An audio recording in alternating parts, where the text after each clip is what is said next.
I've got a nice little mic this time because we only got two of those, so it's all good fun.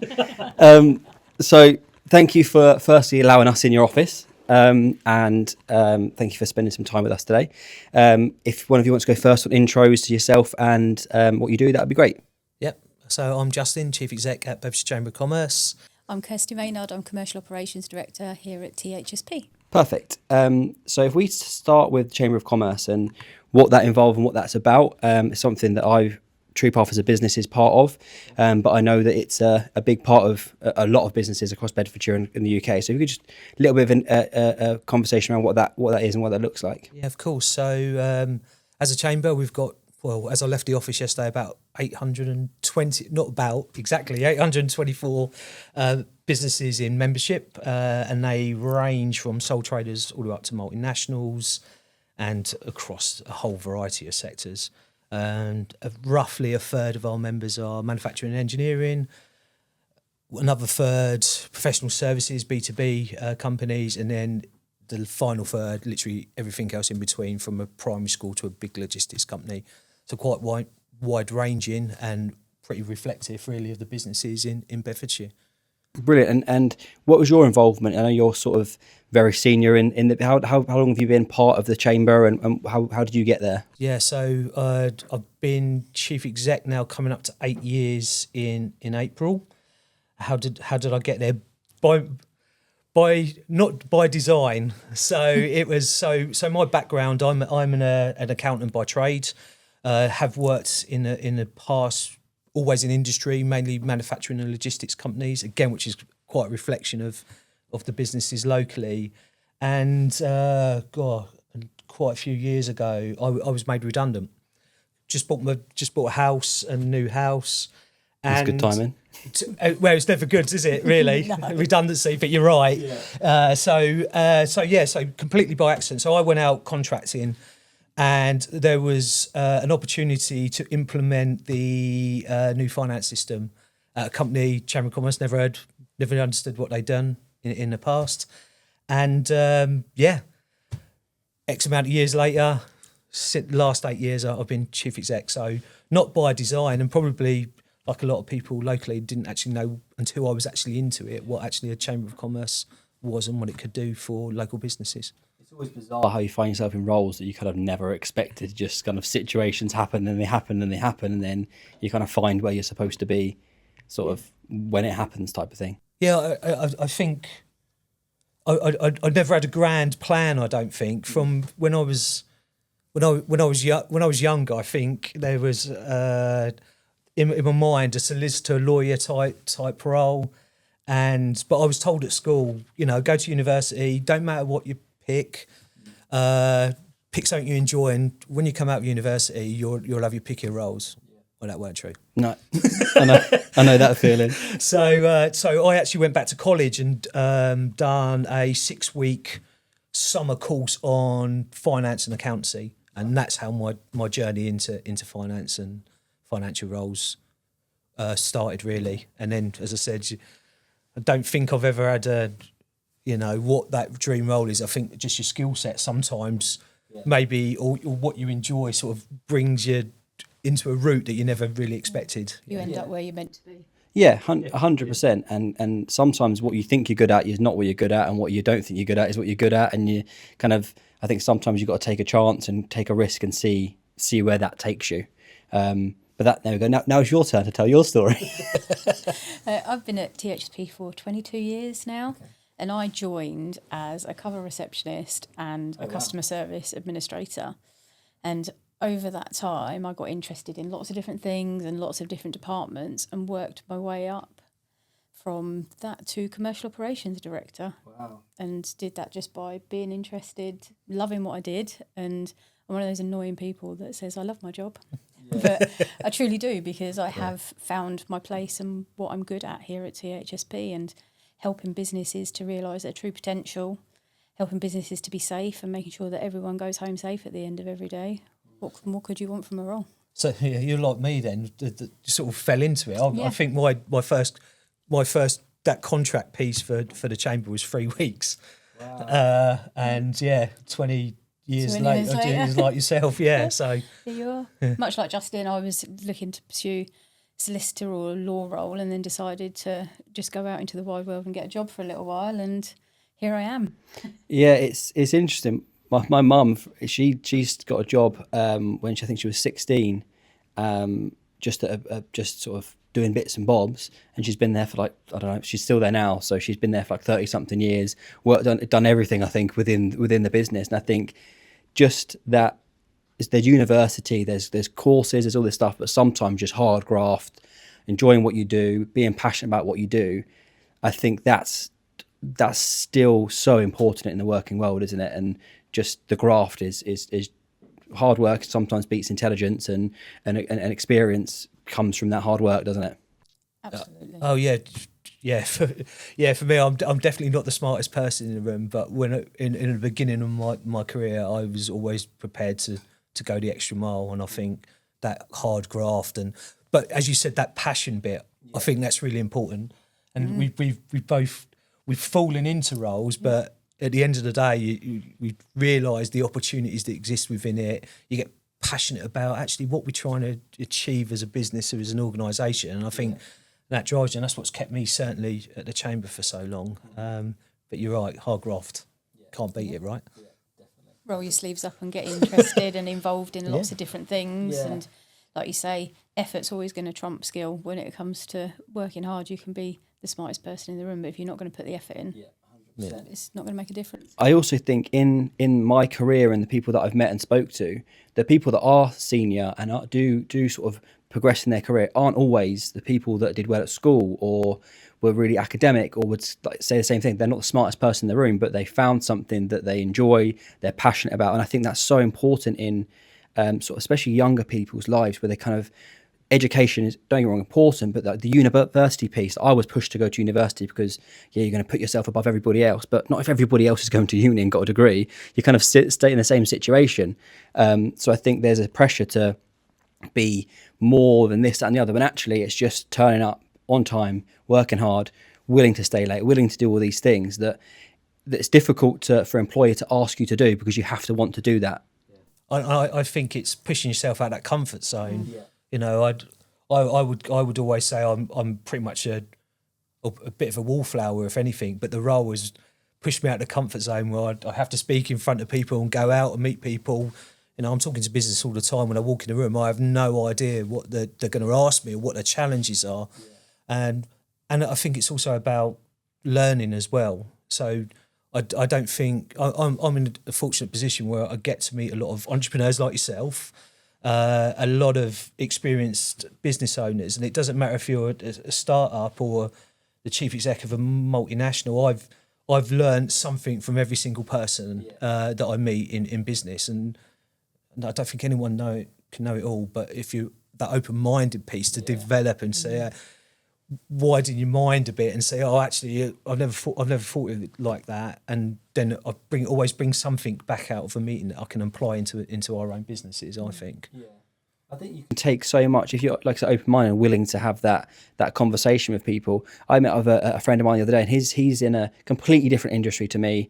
Nothing that we do is comparable, but just having conversations about his challenges, my challenges, how you're overcoming them. You just walk away from it thinking, I've got 5 more ideas. That was a really good way of doing that. And it's just being able to have those conversations and not always feel like if you think you know it all, it's probably time to call it a day, to be honest, because you don't. And you're going to end up getting stuck with that, aren't you? Yeah, I think the most successful traits I've seen in the people that I know that are successful are they're lifelong learners. So they're always open to learning, but also wanting to be better. And they've got that growth mindset.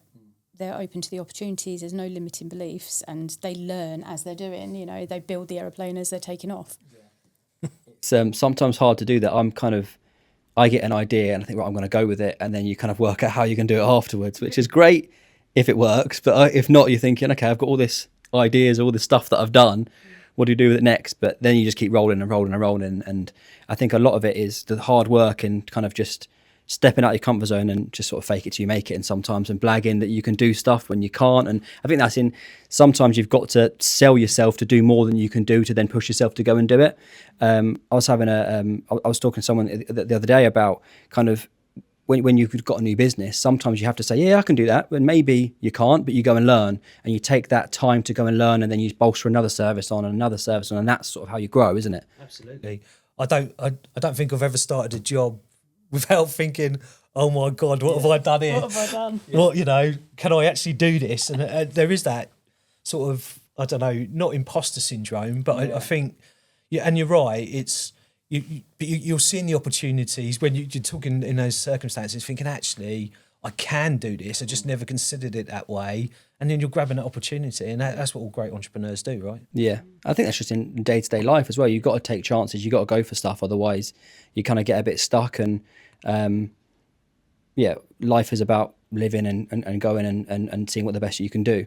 And I think that's sort of coming back to the chamber. I think that's what being part of a Bedford business is all about, isn't it? It's about, there's lots of really good businesses in Bedford. And I think until you scratch the surface, start looking at, before I had my business, I kind of thought Bedford was Bedford. You kind of know what you know. Yeah. But as soon as you start scratching the surface and looking, there's businesses that are doing all sorts, and really big businesses, really small business, independent ones, all sorts that are really thriving in Bedford. Yeah, no, absolutely.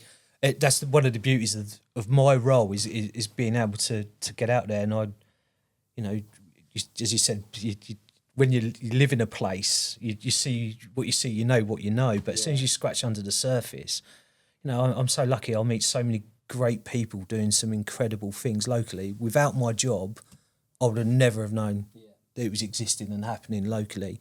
And some really exciting stuff and some real innovation that actually, and going back to what we spoke earlier about what was my career path, is because I had no idea of what existed on my doorstep and the opportunities, because no one tells you, right? You know what you know. Yeah. Your line of sight is normally friends and family. Yeah. And it's so that aiming for the North Star, just didn't know what was there. So, lots of good things. Possible, isn't it? It's what's available and what's out there, and Bedfordshire is full of possibility. It is, and I think that when you kind of do this uni or kind of working out what you want to do, the things is always, I want to work for Google, I want to work for Microsoft. All these big, well-known names that you kind of actually, would you rather work for something in the area that you're a real part of that business? I think it's so important that businesses are people and not numbers. And I think that when you're working in your area and growing something that you believe in, you're passionate about, that's a big aspect for driving growth for yourself in the business when you're part of it. Does that make sense? It does. And if you're interested and you're doing well in a job, you're given those progression opportunities. I did my degree at THSP and I'm in the last throes of my master's, and those opportunities have come because of hard work, like we've talked about, and those opportunities have come from being in a business, not taking necessarily that traditional route of going to university. So I think if you get into a good business and you work really hard, those opportunities do appear for you as well. And THSP, though, as you were saying, they're rooted in local community, right? In Bedfordshire, you're predominantly employing local people, clients all over the country, but you're rooted in very much in the local community. And the same with us as a chamber.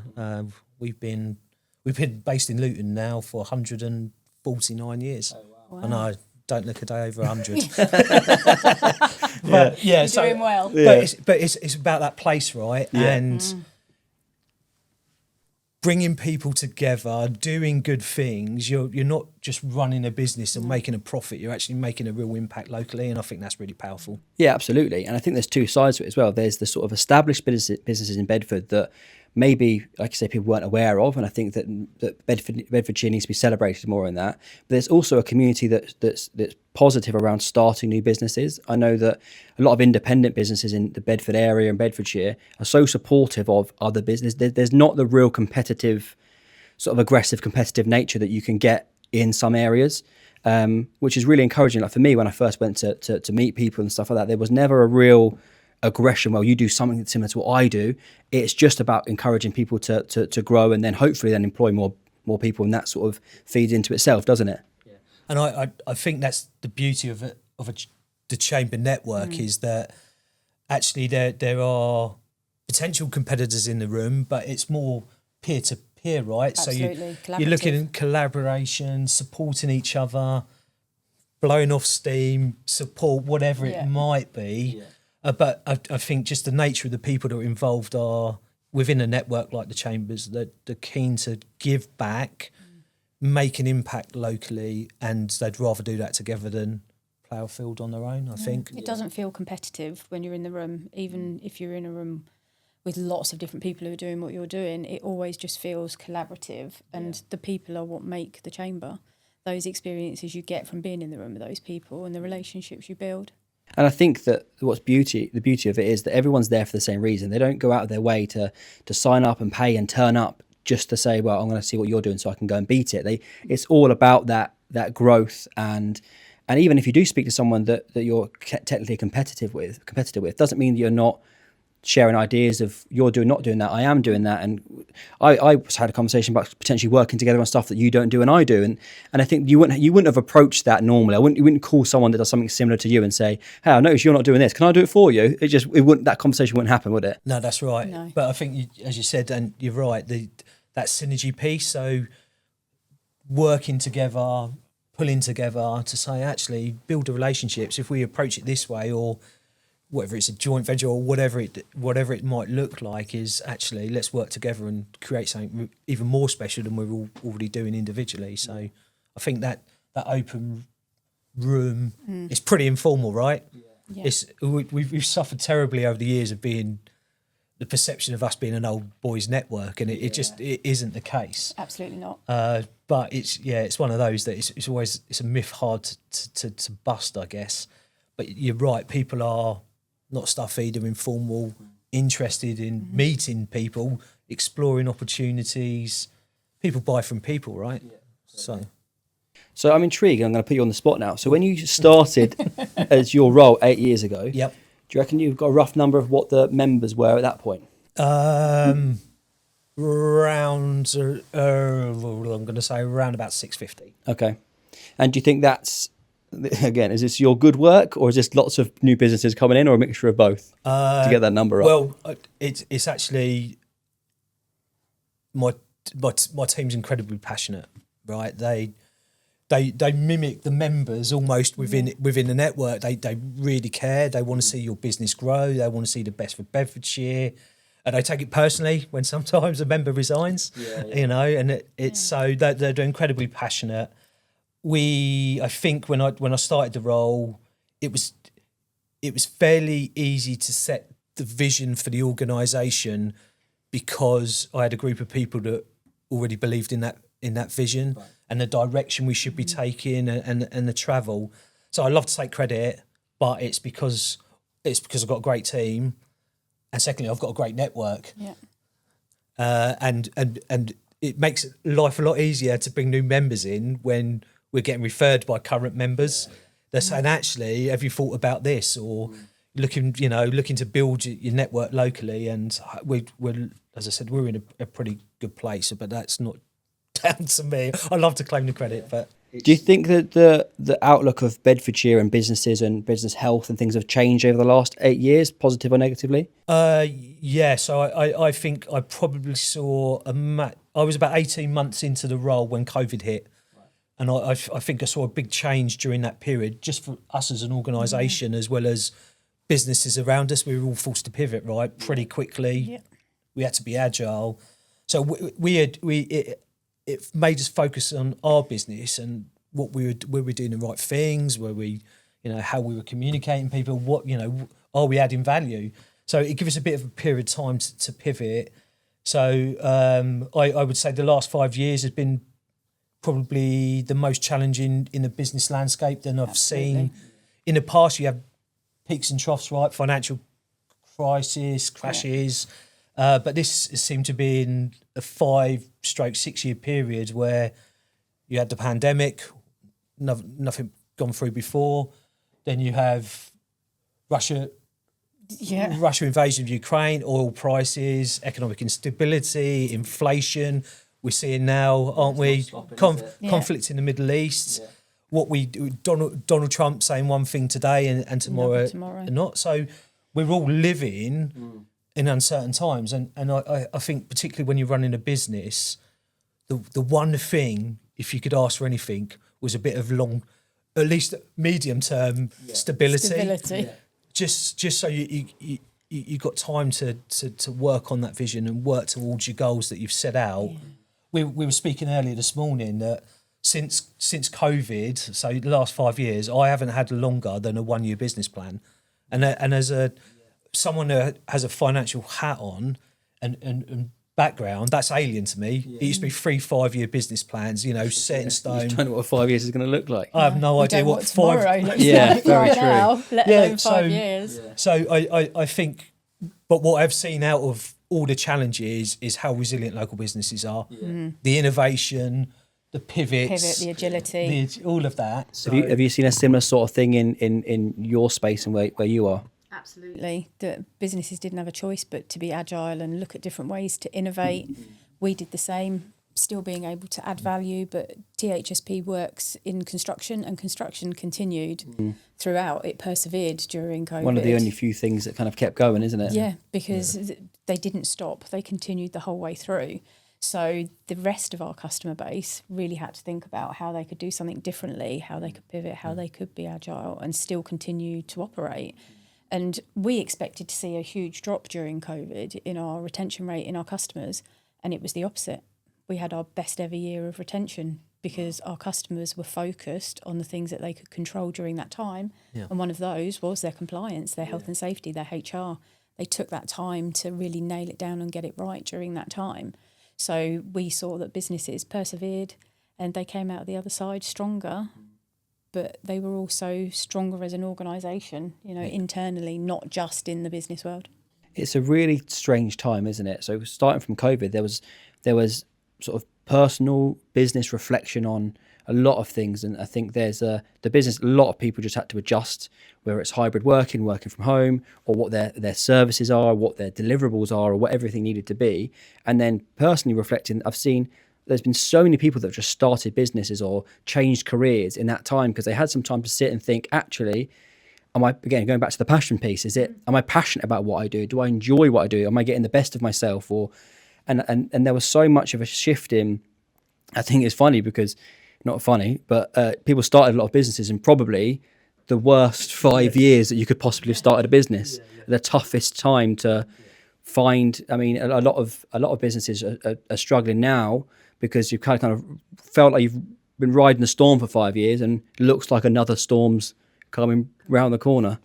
It's a bit of a... Absolutely. Every time you think there's a light at a tunnel and things can't, we might have a period of stability. No, I think it was There's last... a new budget, yeah. there's a new conflict. Last week, I think the oil prices went back to a fixed standard rate. And yesterday, they've gone sky high again. Yeah, 100% in something like 24 hours, wasn't it? It increased 100% in 24 hours. And you're like, how can you plan for that? And as a business, like particularly manufacturing, if you're a high energy generator and user to get your products out the door, how can you think, right, we've got to a period, like this is what it's looking like. And then within 24 hours, energy prices have doubled. Through the roof. Yes. I was just going to say, one of our customers saw a 20% increase in their costs overnight as a result of this. How do you mitigate for that? You just can't, can you? And the issue is that the end user isn't then saying, okay, don't worry, I'll pay an extra 20% because you've got the other domino effect of national insurance is going up and minimum wage is going up and everything else. So it's getting to this pinch point now where things are really expensive to make. You can't increase the prices because people are skint. So it's going to be a real sort of testing couple of years now. Well, I'd guess a couple of years. I'm hoping at least maximum couple of years, but it's going to be a tough time for a lot of businesses. And I think it's really important that communication within businesses is really important. I think a lot of the time, whether you're a big business or a small business, you kind of feel like you take the pressure and the heat all on yourself. Yep. And I think communication and different networking and is so important to just share that load of not being that competitive side and saying, I'm struggling with this, what are you struggling with? Or how are you overcoming this? And like I say, 20%, that's not a small increase that you've got to deal with. You just got to swallow overnight. Yeah. You can't. And businesses can't manage that level of increases. But I think going into the next couple of years, that people piece is going to be really important. At THSP, the P stands for people, and we are a people-based business. The Chamber is a people-based business. And the businesses that we talk to and collaborate with as a result of the Chamber are people-based. Yeah. And we really need to focus on that element in the next couple of years. Because it's also, even taking it out of the business side of it, employees they're not getting a 20-30% increase in pay, but everything's becoming more expensive. I mean, petrol's gone up by like 5p if in the last day or so.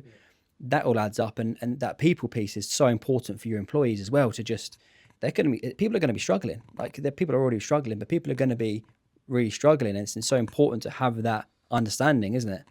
Yeah. I think cost of living is been incredible over the last few years. I don't think there's anyone that probably hasn't felt the pinch across Absolutely whoever you are, whatever, within business or without business. So it's a challenging period. I think you're right. People are the most important thing. Without them in a business, then you're nothing, right? So looking after them is incredibly important. And then looking a bit, maybe it's looking now really with AI. I think even more so now that human interaction is going to be even more important. So human values, right? Yeah, the human piece. Yeah. I think there is the AI and remote working are two things that make it, people can feel quite isolated, can't they? A lot of people are working from home. Some people choose to, some people can't afford to go into the office every day. And then when you've got the AI part of it, where people are just having conversations with ChatGPT all day long. So I think it's important to kind of have that people piece of a meeting regularly and having those communications, because some people just don't leave their house Monday to Friday, and if they haven't got someone they live with, haven't got a partner, that isolation must be terrible. They're kind of they must be sat there by themselves, not doing a lot. And there's probably a lot of people in that position that are just grinding away by themselves, and that's not good for most people's mental health, I wouldn't have said. No, I agree. And I think if you come back to the chambers and networks, so we've got quite a few sole traders in membership, and it is that opportunity to connect, to speak to people, bounce ideas around, thinking, is it just me? And realising you're part of, you're not on your own. No. So we do see a lot of sole traders that come into the network because they don't want to feel that isolation. They want to be able to, are not fortunate enough to have a board to bounce ideas around. People. So it's It's also sharing the pain as well. Like, a lot of the time it's, I'm really struggling with this, or I'm chasing an invoice, or this, and you kind of feel like you're dealing with all those things alone. It's only you that's suffering. But it's nice to it's kind of nice to hear some people suffering sometimes. Do you know what I mean? It's nice to bounce that load off and say, actually, so it's not just me. It's not just me that's struggling with this or feeling that. And you can leave a bad conversation feeling good, if that makes sense. The first thing I did this morning, I come off and blew off some steam to Kirsty, didn't I? It's literally, I walked through and I feel a million times better because we've all shared the same problems and the same issues, and I've having someone to listen to me rant for 5 minutes has made a huge difference to my day. Thank you, Kirsty. And it does make a difference, having someone to talk to. I think the most successful hybrid organisations are the one that make that effort as well, to have those conversations, to have those interactions. And when you've got the chamber network to rely on, then it's fantastic to have those people who have got that shared pain, those shared lived experiences as well in a room. And there's 3 of us in our sales team, and we all make an effort to go to the chamber events. So we won't go together, we'll go separately, but it's just a really nice event, and everyone always comes back feeling buzzing. There's always pictures shared and really nice positive stories as well. It is that buzz that it's a nice buzz to come away and have shared experience, even if you haven't come away with an idea, or it's just ideas in a room. You can feel sort of excitement in a room, which is sometimes you need that. You've had a bit of a crappy month, or you haven't hit your target, or whatever it may Flat be. day, whatever it might be. And sometimes you might be, I don't really fancy this, I'd rather go home and put my feet up. But then you come away and you're like, sometimes those days are the days you really need to go and do something, whether that go to an event, whether that be call someone on Teams if you work from home, and just kind of get that conversation out. So let's move to more positive stuff. That is positive, I think. The world's falling apart and it's going to be tough, but we'll keep going. Definitely. So going back to Bedford and Bedfordshire, there's even in kind of the 5 years that I've been running my business, I've seen that a lot of change. And there's a lot of exciting stuff coming. Yes. And it's exciting, but knowing what to be excited about is the difficult part, because you kind of, everyone knows what's going on, but no one knows what's going on. And that's as far as I know anyway. Yeah. So the big thing is the whole universal piece. Not heard of that one. No. Do you want to tell us a bit more about it? That's as far as I know. It's roughly around Kempston area, I think.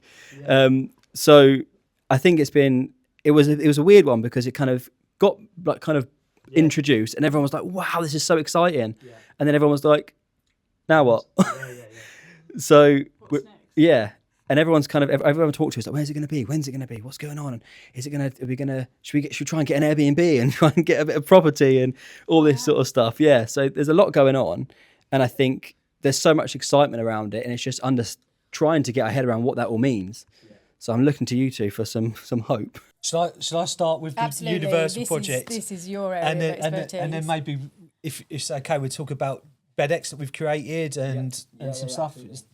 So, well, it's an unprecedented level of investment into the county. I don't think Bedfordshire has ever seen anything like it. So once in a generation. Yeah, the phrase, isn't it? Yeah, once in a generation. So what you're looking £7 to £8 billion investment. That's a huge amount and what's the word? Incomparable. Yes. Yeah. You just can't. That's a lot of money. We've been trying to translate into things like how many Lionel Messis is that? Yeah. How many Teslas? Or, whatever it is. Just something that makes some sense. Trying to make sense of it, and we're going to start working on that. But so huge investment, 20,000 jobs in construction.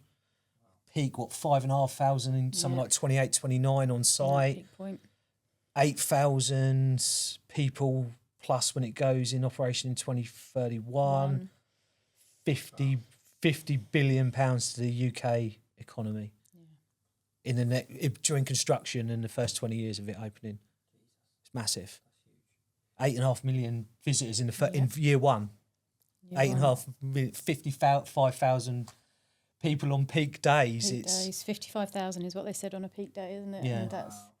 And to put it into context, so the most visited attraction in the UK currently is the British Museum at 6.5 million people. And this will do 8.5 million year one, potentially up to 12 million in X amount of years. So Bedford, do we know the thought process of why Bedford was the picked location? Is it close to London and that sort of stuff, and travel and airports? So connectivity was a major reason why it was picked. I'm guessing land values were probably slightly cheaper here than they would be in and around London, but that connectivity piece, London Luton Airport, East West Rail to be coming down the line, but we've got that connectivity, North South M1. I believe the stat is that Bedfordshire is something like within 2 hours of 70% of the UK's population. Wow. There's a chunk of that's London, right? Big chunk of that's London. 30 minutes from London. Birmingham, just up the road realistically, within that 2 hours. And then with the airport, within 2 hours, how many millions of people can you reach in Europe? So location and the connectivity piece was a huge reason why Universal picked here. I'm just processing those numbers. Yeah. Bedford's great. Yeah. I'm processing those numbers. They're big numbers. Money spent, like people, jobs. That's a lot. Yeah, that 50 billion in the 5 years of construction and in the first 20 years of operation is huge. I've done some numbers and looked through the planning. So I think in year one, net off-site spend, so not any impact of employing people or businesses in the supply chain, that's just visitors, is something like just over £250 million from 2031. And that's Bedford and Central Beds. And if you expand that out to Milton Keynes and Luton, I think it's over £500 million in year one, net off-site spend. And then put the jobs on that, the salaries on that, tax on that, unfortunately, but it is. That's life. It's a huge economic driver. Unbelievable. Exciting. It is exciting. It's exciting to see kind of what it looks like, and it's also exciting to see what, like say, those ramifications for outside look like. What does that bring to the town? What does that bring to? Would that bring other investment from outside to sort of boost what the town is? Because I think I think there's from podcasts that we've had and conversations we've had, there's a mixed view on where Bedford is at the moment, whether it's in a good place or a bad place, or whether it's working to be in a better place. And I think that it's all very easy to criticize everything, because that's what we do. It's what, especially English, we're quite good at that. But I think there's a lot about Bedford that's great. And I think same as what we're saying about, when you live somewhere, you forget how good things are. Like the centre of Bedford and the river and all those areas are just lovely. You're going to get anywhere you live, you're going to find some places that aren't as nice, or they need some work doing, or that's everywhere in the world is like that. But I think it's really exciting to see there's always going to be that ripple effect outside. It's not going to be the money just like stays in this bubble. It's going to have to come out, and whether that is Airbnbs or hotels or bigger people can grow their business more, and it's finding that balance between Bedford growing and biding your time to be ready for when that hits. Yeah. But it feels like an exciting prospect of what is going to be 5 years away. 5 years, yeah, 5 years away. So to answer your question of where is Bedford, I think it's got all the natural assets, as you said. I think there's a lot of good people working hard behind the scenes to realise the potential and opportunity. But yeah, we're always critical. We only see the bad sometimes, and not all the good. And it's not until you go somewhere else you realise, actually, look, we've got the river, we've got all of those natural assets. It's about, I think, how us as people that want to give back, create something special. I think it's you could say, oh, it should be the council's job, but I don't think it is. I think it should be everyone's job. I think, particularly as business owners and contributors to the economy, there's lots of opportunity there. But you also got to understand what is it? Where do I invest? Where do I? So hopefully we can give some clarity. And Universal, I don't know if you've seen, so on the 28th of April, Universal was speaking for the first time at our event in Bedford. So we launched it 24 hours ago. 24 hours ago, yeah. I think last time I looked, we had over 300 people signed up. We've only got a capacity of 400. Yeah. So that's how everyone's excited. Yeah. What's happening? Tell us more.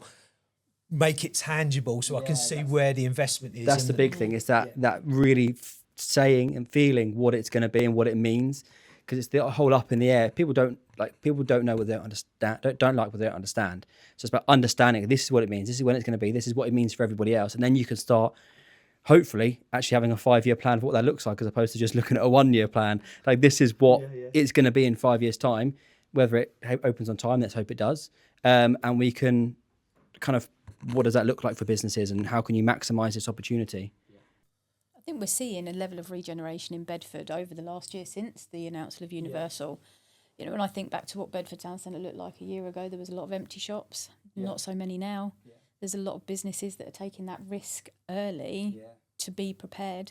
And I think it's a good opportunity, because there's a lot of independent businesses in the town centre, and it's a good opportunity to kind of take that risk, because what we don't want to do, in my view, is have all the kind of big corporate multinational businesses just take up all of the town and just take that space, because there is independent business that could grow, and it's finding that time. You've got to see out the next 5 years to hopefully get that boom, but it's a good opportunity to sort of make those plans and take that risk to hopefully then grow it once. I just also don't want there to be there's going to be shops that is just Universal flags and but Bedford London or something on there, like Bedford London Luton. I think the worst thing that could happen to Bedford like that is that it loses its soul and who it is, its charm and its assets. I think it's about leveraging them, right? To make more people want to come. I think, again, looking back to those Visit England stats, the average international traveller will spend 6.8 days, I think, in the country to visit Universal. Well, what we need to be doing now is making sure that they're staying as long as they possible, if they're not in the resort, in Bedford or Bedfordshire, right? So what how are we creating that visitor economy? What's the vision? What's stopping them coming in and leaving the night and back to London? We don't want that, right? We want them to see Bedfordshire, what it can offer, and that there's huge amounts to offer. But again, I think it comes back to your point. We're really bad at sometimes showcasing the good within the county. Yeah, really bad at just kind of. We've got a lot that a lot of places haven't got. I mean, you one of those towns that you drive through. You don't want to be a town you drive through and say, "Oh, I'd love to stop off here," and you go straight to Universal. You want to have those reasons to get out of your car, to go and wander and see what there is. Because it's always so easy. Just I've done it loads of times when you're driving to see something. You're like, "Oh, this is lovely. I'll stop here on the way back," and you go straight through. Yeah, but we need a reason to stop. And I think that. There's also obviously the while it's being built, there's going to be more people, there's more jobs, and doesn't mean that can't start now. Let's start building what Bedford could be and should be now. Let's not wait 5 years.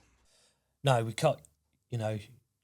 Once in a generational opportunity, as you said, if we can't seize the moment with Universal landing on our doorstep, and the ripple effect and the massive impact it will have in the economy. Yeah.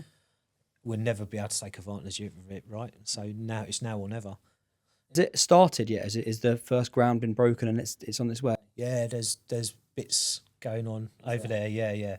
So there's lots happening behind the scenes. That's for sure. I think I've met with them about half a dozen times now, and they've always been very open, but I've always said you've got to be patient as well at the same time. When we know exactly what it is, Bedfordshire will be the first to know. So that is definitely coming. And again, coming back to the project itself and the supply chain opportunities, I think we spoke with Frisco Chamber of Commerce, didn't we?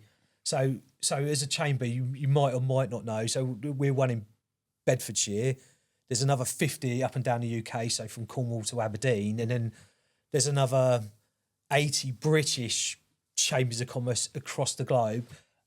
But every country, there's thousands of chambers of commerce. So as soon as you might or might not know, but the next Universal site is actually opening up in Texas next month.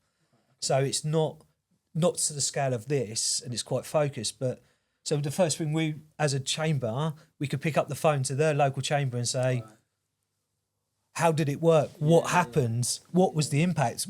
What do we need to be telling our members? What do we need to think of? So that's going to give some great insight on, and they average across all their resorts, 30 to 40% of local businesses are in their supply chain, up to some countries 50%. So there is a huge amount of opportunity, but as you said, you've just got to try and make it tangible for everyone, right? Yeah. And Frisco had that lovely message as well, didn't they? That they said you're stronger together. Yes. And collaborate to compete and show up. Make the most of that opportunity that's there, and work together to achieve it. And I think that was one of the things that resonated most with me was it might not necessarily be the important contracts that you have with Universal. Your relationships with your network are just as important, because they're going to help you collaborate, scale, deliver. And those contracts will be tough. Let's face it. Yeah, they're going to be great. They're going to have a huge impact, but they are going to be tough contracts. You're going to have to work for it. You're going to have to. But if you've got that network around you, or your suppliers or partners or whatever it is, it gives you a far better chance of succeeding and delivering on the growth potential. That's for sure. And I think that was a real thing that resonated with me. Maybe it's because I'm the chamber, so. But it's that network piece really. I was like, wow, yeah, they're absolutely right. This is the real opportunity now to start looking at what are those opportunities. Where do I get to them, and who helps me get there? Who helps right? me? Because we can't do it alone. Bedfordshire on its alone can't service Universal. But what we can do, if we get it right, is make them look here first. Why go elsewhere, right? Yeah, we've got that capability. When we've got that capability, expertise and professionalism right on our doorstep, why would they want it? Yeah, absolutely. And I think it's encouraging to have these well, not encouraging, it's very exciting to have these really big projects, especially kind of first half, there's conversations around everything that we can't control. There's the wars, there's COVID, there's all that sort of stuff. This is now, this is real. And businesses have the opportunity to put themselves in a position to, whatever capacity it is, there's hundreds of different things that they're going to need now, longer term, or guests are going to need, or there's a big opportunity to sort of, within our control, within arm's reach, to maximize on something that you could sit there in 10 years time and think, I really wish I took advantage of something that's going on there, because it's in our control. It's not something that's going on in the Far East that we can't control. Does that make sense? No, absolutely. The balloons. Yeah. So about 9 months ago, was it? Maybe a bit longer. So after the Universal announcement, pretty soon after, I had probably a dozen people phone me up all within 24 hours, all mostly members. There's one that isn't, and say, wow, I'm trying to get my head around this opportunity, what it means for Bedfordshire, what it means for local businesses. Can we pull together and try to pick through how to get ready, right, for the opportunity? What can we do? Kirsty being one of those. Hence why she's here. We're speaking today. And so 10 dozen people around the room, all local business owners, various sizes of companies, right? So we've got a sole trader up to a multi-billion-pound company, right? Yeah. So massive, and all sectors, construction, the lot. Yeah, finance, manufacturing, compliance, a tier 1 contractor. So, yeah, so a bit of everything. And they were like, how do we communicate the opportunity? Do we know? Can we break down the opportunity? Yeah. So it makes it understandable, and that's when BedX was created as a small group. So it's a working group, a steering group, really within the chamber, looking solely at what the opportunities that Universal can bring, and we've done quite a bit of work. So the launch would have seen yesterday. Yeah. We've got the first event on the 28th of April, but what we're going to be doing is building out a lot more practical stuff. So workshops. You're doing one on tender readiness. Yeah, tender readiness. So that's Kirsty's speciality, right? In THSP, yeah. we talk about the compliance because it's really important. But actually, before you even get to the creative director at Universal, before you even get to see a procurement person, if you haven't got what the basics ticks, you will never get past that first hurdle. Yeah. So it's those sort of things that, as a group BedX, we're looking to get the diagnostic, which Kirsty's created. We're looking at those webinars, how to contract with a tier 1 if you're into construction. Getting your brand proposition right, telling your story, social value, compliance, all the things that we're seeing that people are asking us across. I think I spend 10 hours at least a week talking to businesses about opportunities at Universal. So it's actually, instead of it being a tangible, here's some tools, here's the things to think about, and how you get ready, how you actually get ready, and then as procurement becomes clearer and the picture becomes clearer, then we can feed into actually this is your sector, these are the opportunities that come, and this is when we think roughly they'll be looking for it. And so that's BedX. So you'll see that launch on the 28th of April. So there's a plug there, if you don't mind. You heard it here first. You heard it here first. And that's when Universal will be there to talk through it as well. Is it on the same date? Same day. So that's Universal it'd be the first time they've spoken Bedfordshire. They're keen. They realise that people are waiting to hear. So they'll give an update on the project. There'll be some opportunities to ask questions. I'm sure a lot will be around supply chain and procurement. Yeah. But you're right, people ask me about house prices a lot as well. House prices and traffic is the other two things. Yeah. I live in Shortstown, which is like 7 minutes from where the site will be. Wow. And there's a lot of houses going up for sale already. Yeah, I think there's always going to be a challenge with things like that, right? Yeah. So house prices, it's great if you own a house, but if you rent, some challenges, right? Because your rent's going to go up, and it comes back to that cost of living. But there has to be balances and checks. And I speaking with Universal and seeing their planning and Bedford Borough Council, it's not like no one's thinking about it. It is really, they're laser focused on that agenda. So it does give me comfort. I mean, that location is a catch-22, isn't it? Because you can hold out for 5 years and probably get an Airbnb and rent it out for double what you could have done now. Yeah, it's the thing. If it'd be exciting to see like that tangible part of it is really important. Like what it's going to look like. I mean, I've seen kind of pictures. I don't know how real or if they're kind of just mock-ups of what it's going to look like. But I think it'd be exciting to see sort of what the real kind of. We want to know what the zones are as well, right? What What's the it gonna themes? be? Yeah. No, Having that's just got back from Osaka Universal Studios, I've seen the park in action and live, and the scale of it, and it is mind blowing. I'm not a Harry Potter fan, but walking into what they've created and this live scale version of Hogwarts, it is astounding. So I think that is a really exciting part of this, seeing what they're going to create that's for Universal Studios in this country. Really exciting.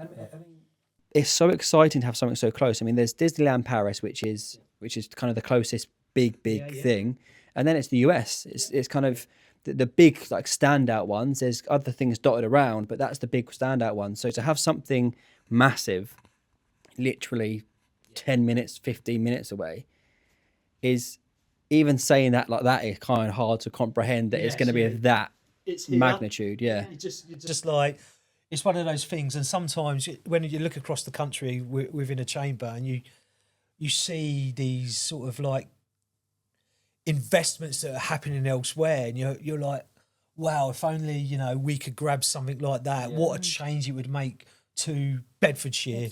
Yeah. And not looking on in envy, and then all of a sudden we've got one landing. I was looking at the whole Wrexham thing. Like, imagine if that was Bedford Town. How amazing would that be? Yeah. That we had something of that kind of. But that's not even going to touch the size of what this is going to be. No, It's going to be huge.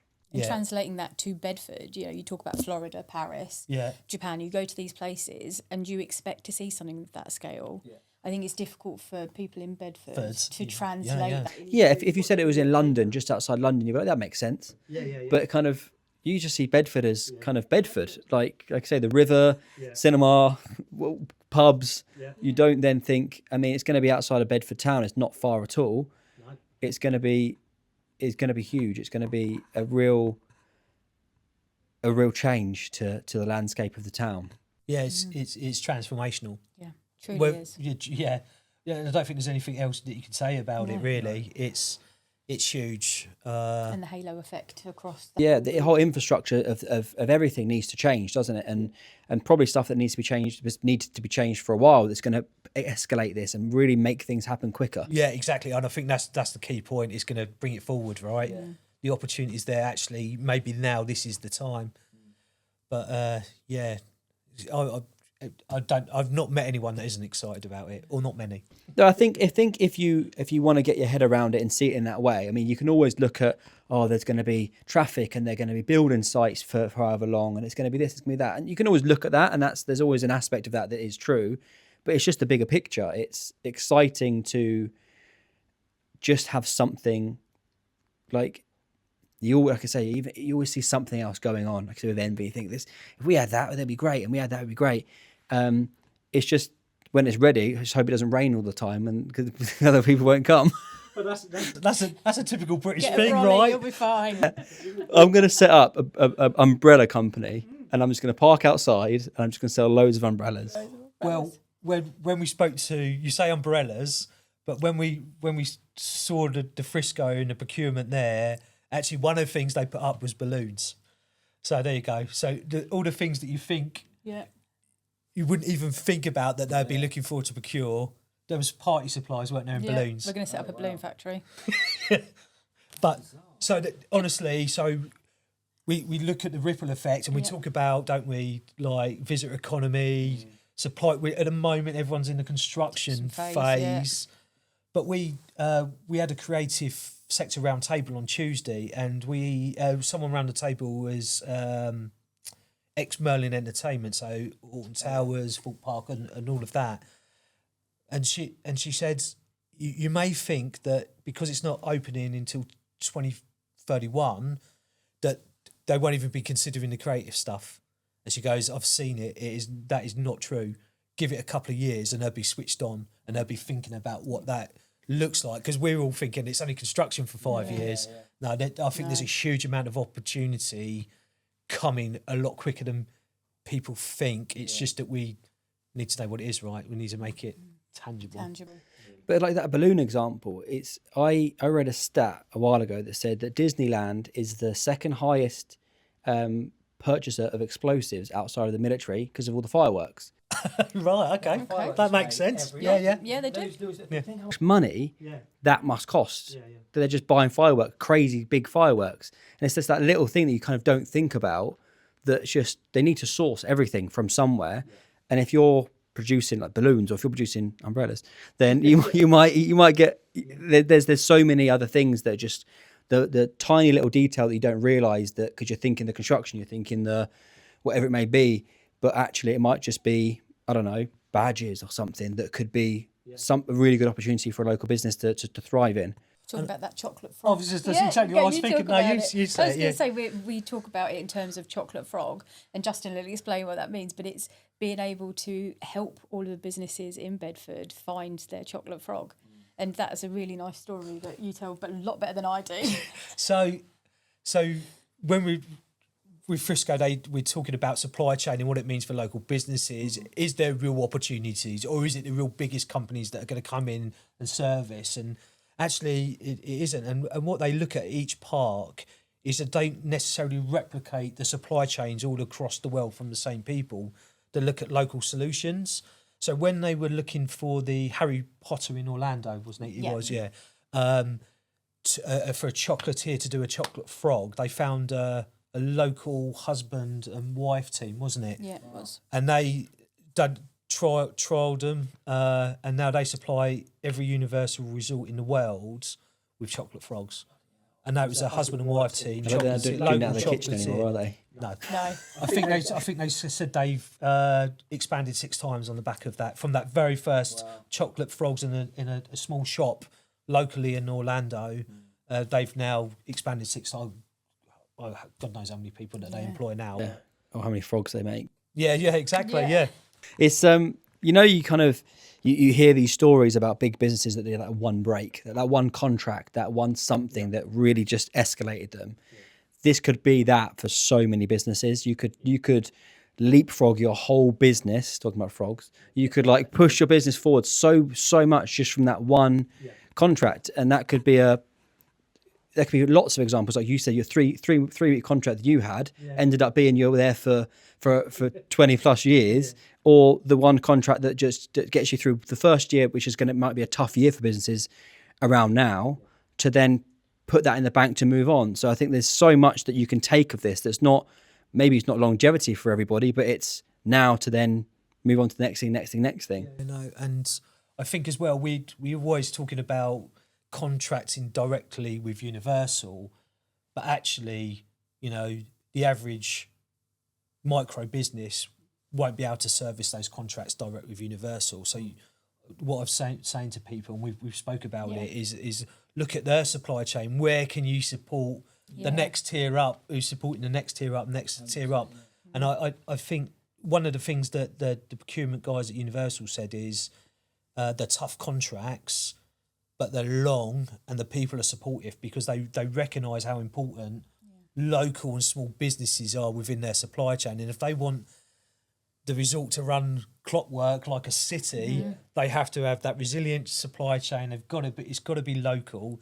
So even if you're not contracting directly with Universal, there's a whole host of opportunities. Trickle down effect of Absolutely. what everyone can do, and you don't have to be in 5 years a massive business that's ready to go. It's that support structure that goes further back, and that could be any service in any capacity, couldn't it? Yeah, absolutely. And things will be moving quickly, so now is the time to mobilise that supply chain and for businesses to understand where they'll fit in. That could be as silly as making sandwiches. Like, you've got to provide that to the next business that's now employing 10 times more people than they did, and they don't have all that stuff ready. There's so many opportunities. During that construction phase, there'll be loads of opportunities because there'll be so many more people in Bedford.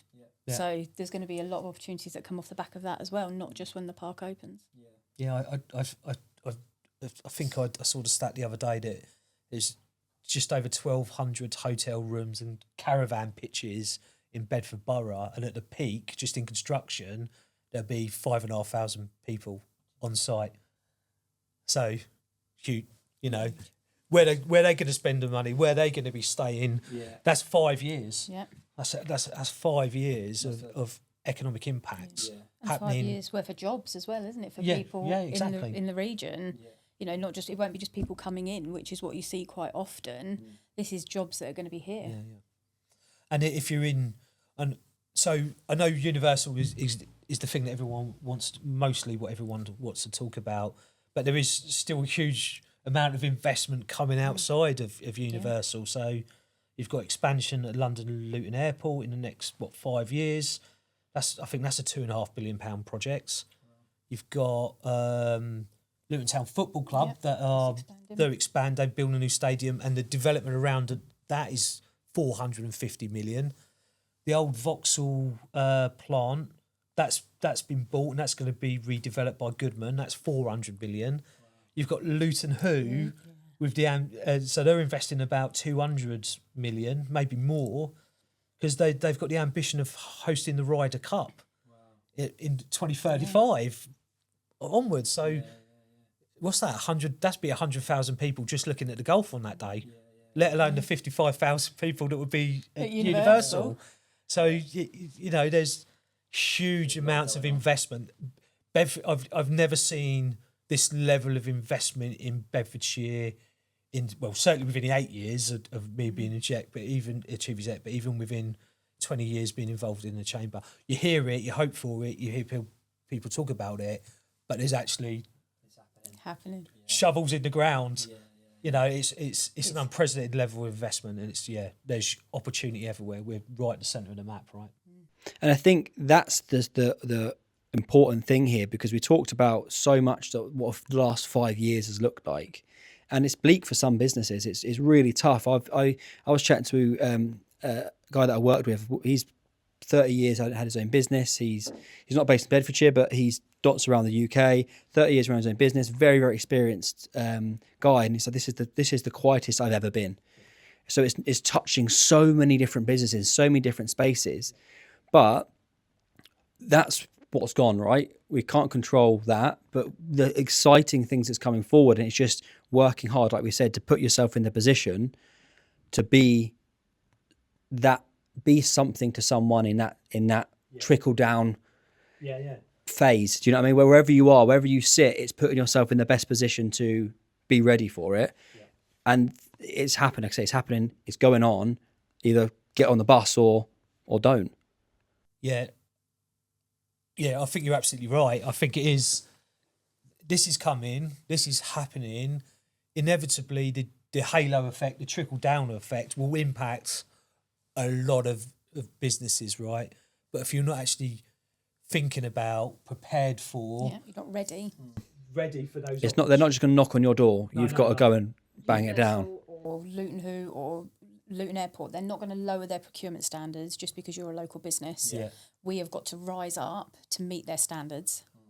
And that's what BedX is about, that opportunity exchange. It's connecting the local businesses with these opportunities, but it's also the preparedness piece, preparing them for what's coming, that they need to be ready, capacity piece. Capacity, the capability, and what it means to contract with Universal, with a tier 1, even a tier 2 if you're in tier 3. Yeah. You know, what do I need to do? Yeah. What is realistic as well for our size of business? Because if you're 2 men and a spade, it's unlikely that you're going to be tendering for anything at the top of it. But can you help in tier 3? Can you help in tier 2? Absolutely. And getting serious about what it is that you're offering and what you're able to do. Yeah. And that's only a positive as well, because if you're preparing yourself and upping your game, that might not mean that you get this project, but you're upping your game for other projects and putting yourself in that conversation that maybe you weren't in 12 months ago. Exactly that. And I think that's it, right? Yeah, and it's tendering becomes a growth plan rather than just an administrative event. It's factoring in these bigger opportunities into what your business looks like in 1 year, 2 year, right through to that 5 years of construction, and how that you can get involved. And being a member of the chamber or working with BedX is a really good way to understand what's coming into the area. Yeah, putting your best foot forward to win that and support that, and it's also part of it. You're being part of this big project. There's a bit of a ownership to say, well, I did that, or I helped that, and that's something that you can sit back in 20 years' time where it's finished and everything, saying I supported that. It's a legacy piece, right? Yeah. There's like my granny said, I built that house. Like there's that part of it that's always going to be there. Your work, what you've done, and your legacy of even if it's a small part, is part of what was building the future for Bedfordshire. Well, we've got a member that actually has done some work for Universal in Orlando. It was something to do with Harry Potter again. It was in one of the shop fronts, I think, and so he was really excited. His massive contribution and massive for his business, and he flew out there with his family and whatever, to the shop, and they'd covered it with a carpet. But the reality is that we don't think that Bedfordshire businesses are capable. Have got the professional expertise, but actually some are already supplying to Universal. Yeah. You'd be gutted. Yeah, You it's covered. Lift it up. It's fuming. Especially when you've got your entire family with you. Yeah. Talking about it the whole way there and how great it's going to be. So it's just there. Yeah, it was there anyway. But yeah, there is that piece that we've got to make sure, right, whether it's us as a chamber, whether it's BedX as that working group, or as a group of business owners, that we've got to be showcasing all that we're good at. So you can find it here. We're great at what we do. It's on your doorstep. You don't need to be London, wherever. No, it's all right here. Europe, right now. US, wherever. It's on your doorstep. We've got to do a lot of work to showcase how good we can. Yeah, and put ourselves like up our game to get us a point where this is what we can do, this is who we are, and we're ready for these conversations at whatever level that is. So I think this BedX thing sounds really, really exciting and encouraging for, even if it's not for this project, it's just other projects, just putting your name in conversations that it wouldn't have been in if this wasn't happening. Yeah, no, absolutely. And if you look at that longer piece, so we've listed off a load just as happening in Bedfordshire. In Northampton, there's £1 billion investment in AI. Sizewell C, what's that? 25 billion. Yeah. And although it seems so far away, actually it's just down the road. And we're seeing members that weren't really thinking about the opportunity because they thought that isn't for us. It's not in our patch, and they're actually now exploring opportunities with Sizewell C, and that's all the same. Similar, we think construction, but someone's got to feed the construction workers, right? There's all of that halo effect. But I think Universal has been the project that's made people to switch on about not the opportunities just on our doorstep, but all the opportunities that do exist out there. And BedX will be certainly something that we're hoping to help build capability, capacity, and understand and find those opportunities. And translate those opportunities into a language that people can understand as well, right? Because we've talked about not really understanding the scale of it, but that's one of the key elements of BedX to help connect people with those opportunities so that they can start and think about whether or not it's realistic for their business. Yeah. Because the other crazy part of it is like COVID was 5-6 years ago, and it doesn't seem that long. Like 5 years, it was a year ago, and we lost 2 years of our life. Those 2 years just don't exist in my mind. Nothing happened. I didn't age. It's a black hole, right? Yeah. So my age goes back 2 years. So that's a result. But 5 years. 5 years away isn't far. Like it sounds like it's a long time away, but it just goes so quick that it's about getting prepared now. Now's not too soon. It's the right time to get things ready. Yeah, no, absolutely. If we don't sit on our hands and wait until we're a year off, because we would have missed the boat. That's it. Get the basics right, as we said. Yeah. Look at what you need to be in the supply chain. The diagnostic that we've created and Kirsty's put together is based on what Universal have sent out in the construction phase. It's based on what Sizewell C are looking for. It's based on your experience with tier 1, tier 2 and 3s, right? Across that piece. So it would take 5, 6, 7 minutes of that, and it will really give you a fundamental snapshot of what you're really good at and what might need a little bit of work. You need to do some work. That's the first step. Yeah. That any business that is serious about this needs to take. And it, like Justin says, 5 to 7 minutes, and within that time you understand exactly what it is that you need to do. But the tender diagnostic allows you to go back and redo it. So when you've done work, you can see where you've improved, and that becomes your roadmap to go from wanting to be tender ready to actually achieving it. And I've taken it, and I there was some stuff that I need to do some work on. It's kind of like a bit of a health check on your business anyway, isn't it? Yeah. And it's not harm, even if you're not wanting to do that and you want to go a different direction. There's no harm in just a health. Is always good to get a health check in any capacity of what's working, what's not working, what can I improve on. Because when you're in it and you're running your business and your head down, you're probably not stepping back and thinking, what could I improve on, or what am I not doing? Because you're just doing the thing as opposed to reviewing where you could improve. So outside of that, it's just a good thing to do as well, isn't it? Absolutely. And we're continually hearing for businesses that don't understand that when you've got more than 5 employees, there is a legal requirement to have a written health and safety policy. So this diagnostic is also an education piece. And even if it's not that you want to tender, it's making sure that you're compliant with law and that you've got the foundations right for your business. But ultimately, procurement is risk management. Yeah, you're right, absolutely. Yeah. And once buyers and people who want to work with Universal understand that, it all becomes really easy for them to put those elements in place. And you don't need to invest in order to achieve those elements. There's a lot of things that people can do themselves. The only time it becomes sensible to invest in outside support is when the complexity of what you're trying to achieve outstrips your internal capacity. But it doesn't mean that automatically these small businesses have got to spend a lot of money. No. It's not layers of red tape, and it's not precluding them from doing it. It's helping them to be ready and to providing that guidance and help so that they can do it themselves. I think there's so many businesses that you just grow and naturally grow, and you do the next thing, and then you kind of sit around and think, oh, actually, I've got This is all falling apart. and you're not 25 people here. exactly, and you kind of think, how has this happened, and have I taken the steps, or have I put the basics in place? Because you didn't, when you started out, maybe you didn't think it was going to be that, and it ends up just happening. And you haven't done those things and a lot of the time as well, people don't know what they don't know, right? So they don't know you have to do these things because it's just happened overnight or over weeks or months or years. And you kind of look around and think, actually, maybe I should have done a health and safety check. And Universal made it really clear in their plans as well about there being a carded workforce. And one of their core values is creating safe experiences. So making sure that you've got those health and safety foundations right alongside the other foundations is going to stand you in really good stead. As I said earlier about the round table, you won't even get to showcase that if you haven't got those fundamentals in place, because you just won't get through. Even that you could be the greatest creative company in the world, but if you haven't got those fundamentals, then you won't even get to see that person that makes the right decisions, And it's also, like we were saying earlier, even if you're not working at tier 1 level, everyone has to have those standards in place, don't they? It's not like you can get a few layers down and think, oh, I just won't bother because no one's going to check. Every top to bottom, there has to be that accountability to make sure that everyone's doing the right thing. Yes, because the supply chain goes upwards, so the standards have to be the same here in tier 3 as they are there in tier 1.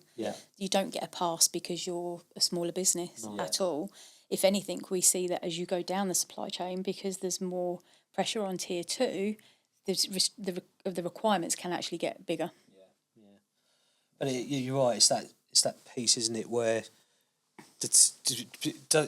doesn't matter what tier you're on, someone somewhere above will be saying, our social value targets are this, our apprenticeship numbers are this, and inevitably it will come all the way and filter down all the way, most definitely. So getting it right now just opens you up to those potential opportunities when they come. And some of the things that you need to do can take years to achieve. You know, getting an apprentice in doesn't happen overnight. Being able to showcase your social value and what impact you've made in the community doesn't happen overnight. So if you're starting now, you're able to showcase it and get your evidence written, because that's what they're looking for. They're not looking for you to tell them what you've done. They want evidence so that they can tick those boxes in that risk management. And there's no way a company the size of Comcast will think social values are a tick box, right? No. Not at all. It'd be a core value that will have to come through all the way through. So They want measurable statistics. They want Impacts, evidence, don't and they? impact Yeah. that you're making an impact in your local community. Saying, "Oh yeah, we do this," is not enough. They want to know how many people. Yeah, they want to know how much you're spending. How many people you employing from the local area. How much carbon have you saved? As part of that ESG piece as well. Yeah. They want to understand that. They're not going to just take, "Oh yeah, here's a picture of us." Yeah. That's not enough. Damn it. Again, that over those years of proving that and working towards that, and more businesses saying they need to do that, it's only going to be a healthy growth in your business. If you're starting to tighten things up and do things better, in the meantime, you might land a big project, or you might do other things while you're waiting. So it is a really good opportunity, not just Universal, wider, to be bigger, better for everything in and around it. So This diagnostic, it's not just about Universal. There's a saying, isn't it? You shoot for the moon and you hit the stars. If people are more open to being able to win these bigger contracts, and as I said earlier, it's about growth and tendering being a strategy within your business.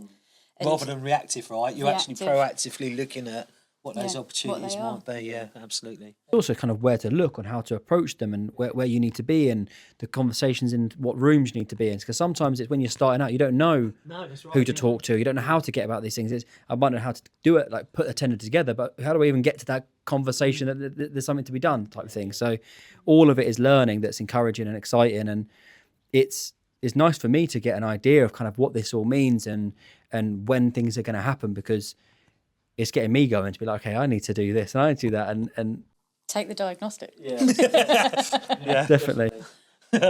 We can compare where we landed, right? Yeah. I don't think I'll be sharing my results. So yeah, very, very exciting. Looking forward to hearing more. And I think the chamber is going to benefit as well, because there's going to be more businesses that are going to want to be part of that and have more conversations with people. And you can imagine the members are going to be increasing as well. Yeah, we're seeing a knock-on effect with all the investment. Universal is the one that always captures the imagination, right? But with everything else that's coming around, we're seeing companies talking about inward investment, looking at basing themselves here. Yeah. Universal's picked it. Why haven't we considered Bedfordshire? Oh wow, because look how connected it is. Yeah. So it's shone a spotlight on what we all knew. It's a great place. In the past, it's been a bit of a drive-through county, right, on the way on the commute. Well, let's make it, Let's show them what we can do. Show what we can do, and I think that's why it's going to be exciting. But as I said, all that other investment, we're seeing eyes on Bedfordshire, so I think the opportunity is going to be huge. Even taking like Milton Keynes as a small example, with that city centre there, and everyone goes shopping, it's there, or it's Rushden Lakes. It's not. It's kind of neither go to those to come to Bedford for that type of thing. But if you've got something huge, it's going to be, and we can do stuff around that. It's going to be, don't worry about Milton Keynes or the lakes or whatever. It's Bedford becomes the hub of the area. But as well, though, but I totally agree with that. But so we know the strengths of Milton Keynes, we know the strengths of Rushden Lakes, right? So why don't we create something that them two aren't? And I think that is what you said earlier, more independence, something different. And I think we've got the opportunity for that Bedford Town Centre to become a destination town centre, because it is different and there is a draw. And so I agreed with what you said earlier. Less roundabouts as well, which is always good. I'm from Milton Keynes, so yeah, it's fine. I don't live there anymore. Yeah, it's easy. I mean, it's easy to navigate, but they all look the same to me. But yeah, I agree. Just that independent thing is so sort of prevalent in Bedford, and I really like that character that it brings. And you can go to I like that you can go to get a shop in Bedford that you're just not going to find the same thing somewhere else. And I think that's great. So I think we need to. I think. The universal thing isn't encouraging just for businesses now. It's what can you bring? What's your idea now that you can start your business now? Because you've got the time to put the legwork in to get to your place, and it might be tough for a while to get there, like it is for any business. But you're starting something new. This is probably the best time that you're going to get in this area to start it. Outside of any external factors, Bedfordshire now is the best time to do it. So. Yeah, I'd encourage anybody that's got any ideas to just go for it. anywhere, I was encouraged to go for it. But now, more than ever, just go for it. Yeah. Yeah. Exciting stuff. I've got a lot to think about after this conversation. Well, that's good though, isn't it? Yeah. And that's the whole point of BedX, right? And the chamber, and what we're trying to pull together is that let's understand what it is. How can we work together to make it for the best for everyone? So the first BedX is, you said 28th 28th of April. And then what's the process look after that? So if there's only 400 spaces. If you can't get into that one, what does it look like after that? Do you know? There will be more. There's going to be more. Undoubtedly, it's going to be a sellout. Yeah. As I said, over 300 in 24 hours.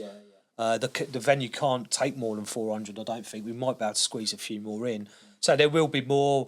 We're looking at the whole supply chain and procurement piece initially. Kirsty, we've got Kirsty getting tender ready as a webinar. Just dial in anyone on the 30th. 30th, yeah. And then we've got Kier Construction talking about what tier ones are looking for in contracts. I think Steve Judge now Bonfire is going to be looking at refining, telling your story, getting you out there. We're going to try and do one with Frisco Chamber of Commerce. So you've got members out there that have gone through it that can speak to our members here. So there's a whole host. There's a Meet the Bar of Heathrow. Yes, there is. So that's And Sizewell C. And then Sizewell C, we've got a drop in. So they're coming to Luton as a drop in to say these are the opportunities. So the whole host of stuff. And for the next 5 years, looking at the diagnostic, there's a lot of stuff we're going to have to do around social value, right? Social value. We're going to have to help people showcase it, because the truth is most SMEs and small businesses are already doing things and creating value in the local area. They just don't know how to tell their story. And that's one of the things that BedX will be able to help with, help them to showcase what they're actually doing in the best way. Yeah, so a whole programme.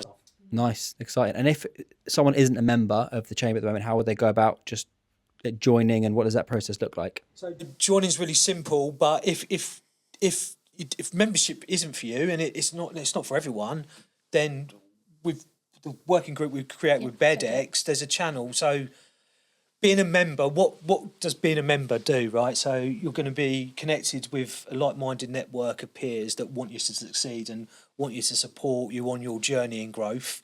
You're probably going to get a heads up on Universal first, if I'm being honest. It's the place to be. But businesses that join the chamber, they look at connecting, collaborating, working together, right? But actually, under all of that, the core value is they want the place to be better, and they see the chamber as a network and a conduit to do it. And people buy from people, so having a network around you that are supportive, want you to do well, universal stuff, the investment stuff will come and will happen. But if you want support, help, not just from us as a chamber, because we don't know the answer to everything. That's why Kirsty's here today. We know someone that can help. So if you want a network of support on your growth journey, then that's the reason you should join a chamber, not because of Universal. But Universal, you get a scoop as well. Yeah, definitely. Yeah. That was the other reason that BedX was born, wasn't it? It was to support all of the businesses in Bedford. You know, we're not all chamber members. I'm a chamber member, but there are non-chamber members within that group. Right. So you don't have to be a member to be part of it. You don't have to be a member in order to access the support that will come out of the back of BedX. So BedX will be looking to support every business in Bedford and helping with that tender readiness part and being able to showcase your business and tell your story. And that's where BedX will really excel, and that's why it's an opportunity exchange. We're here to connect businesses through the work that we do. Yeah. No, it's exciting. But you're absolutely right. But as a chamber, right, we talk about the network. Why join? Because you want to be part of a network. But one of the core values as us as an organisation is shaping the place we're all based, right? Yeah. Can we make an impact there? And we do that if you're a member or a non-member. If you're a business in Bedfordshire, we want to help. Cool. That's a good way to sign it off, I think. There you go. Perfect. That's a little tagline at the end. Thank you very much for your time. There's a lot to take away from that, a lot of thinking, a lot of exciting stuff. So thank you very much. And I need to get myself sorted out for this whole I think we all do. Yeah, it's kind of put a bit of a rocket up me, to be honest, which is great, but need to get going. So thank you very much, and I'll definitely be taking that diagnostic and see what I need to improve on, which is always a good thing. So yeah, thank you for your time. Thank you very much, and yeah, maybe we'll do this again in a few years' time and see how much closer we are and see what's changed. Yeah, so where we are on our diagnostic. Yeah. How many businesses have we got from here to here? That'd be great. Yeah. Thanks very much. Thanks for having us. Thank you. Thank you.